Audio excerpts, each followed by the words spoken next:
নমস্কার, আমি শ্রাবণী। রোজকার মতো আজও আমি এসে গেছি তোমাদের একটা গল্প শোনাতে।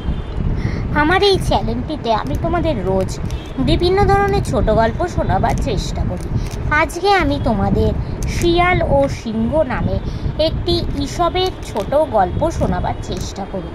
তো বন্ধুরা, তোমাদের প্রথমেই বলি যে আমি একজন শারীরিক প্রতিবন্ধী। নিজের প্রতিবন্ধকতাকে দূরে সরিয়ে নিজের একটা পরিচয় তৈরি করব, সেই লক্ষ্যেই তোমাদের এই গল্প শোনানোর কাজটা শুরু করেছি। তোমরা যদি আমার বলা গল্পগুলো স্কিপ না করে গিয়ে পুরোটা শোনো, আমার চ্যানেলটা সাবস্ক্রাইব করো, লাইক করো, কমেন্ট করো ও শেয়ার করো, তবেই আমি এই কাজে সফল হতে পারবো। তো বন্ধুরা, আমি তাই তোমাদের রিকোয়েস্ট করছি, প্লিজ প্লিজ তোমরা আমাকে একটু সাপোর্ট করো। আর এখনও অবধি যেই সব বন্ধুরা আমার এই চ্যানেলটাকে সাবস্ক্রাইব করেছো তাদেরকে অনেক অনেক ধন্যবাদ জানালাম। তো চলো বন্ধুরা, তোমাদের আজকের গল্পটা শোনানো শুরু করে দিই। শেয়াল ও সিংহ। পশুদের রাজা সিংহ। যেমনি বিরাট তার চেহারা, তেমনি তার গর্জন। তাকে দেখলে তো বটেই, দূর থেকে তার গর্জন শুনলেই বনের পশুরা তো ভিড়মি খেত, প্রায় আধমরা হয়ে যেত। এক শিয়াল এমন এক বনে বাস করত যেখানে কোনো সিংহ ছিল না। একদিন খিদের জ্বালায় অস্থির হয়ে শিয়াল ঘুরতে ঘুরতে এমন এক বনে এসে পড়ল যে বনে পশুরাজ সিংহ বাস করত। শিয়াল তখন খাবারের খোঁজে ওই বনে ঘুরছিল। এমন সময় একটু দূরে সিংহটা ডেকে উঠল। সেই ডাক শোনা মাত্র শিয়াল ভয়ে কাঁপতে কাঁপতে মাটিতে বসে পড়ল। একটু পরে সিংহ যখন তার সামনে হাজির, তখন শিয়াল তার ভয়ঙ্কর চেহারা দেখে তো ভয়ে অজ্ঞানী হয়ে গেল।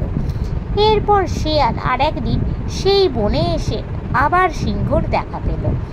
এবার সে আর ভয় করল না যে তা নয়, তবে আগের বারের মতো অজ্ঞান হলো না, বরং কিছুক্ষণ তার দিকে চেয়ে রইল। হ্যাঁ, বিরাট চেহারাই বটে, তবে আমার মতো পশু ছাড়া এ তো আর কিছুই নয়। আমায় তো সেদিন খেয়ে ফেলেনি, এই ভেবে শিয়াল আর তাকে দেখে পালালো না। এর পরের বার বনে এসে আবার তার সিংহের সাথে দেখা হলো। তখন তাকে দেখে ভয় যে তার একেবারেই করলো না তা নয়, তবু বাইরে ভয়ের কিছু না দেখিয়ে তার সামনে দিয়ে স্বচ্ছন্দে চলে গেল। এরপর অবশেষে এমন একদিন এলো যখন সে সিংহকে দেখে তাকে কিছু মাত্র ভয় না পেয়ে তার সামনে গিয়েই বলল, কি গো বন্ধু, ভালো আছো তো? দূর থেকে সব কিছু ভাবা উচিত নয়। এই গল্প থেকে আমরা এই উপদেশটি পাই। তো বন্ধুরা, আজকের এই গল্পটা এখানে শেষ হলো। তোমাদের যদি ভালো লাগে প্লিজ লাইক করো, আমার চ্যানেলটা সাবস্ক্রাইব করো ও শেয়ার করো। আর আমি তোমাদের রিকোয়েস্ট করছি, প্লিজ প্লিজ তোমরা আমার বলা গল্পগুলো স্কিপ না করে গিয়ে পুরোটা শোনো, লাইক করো, কমেন্ট করো ও শেয়ার করো।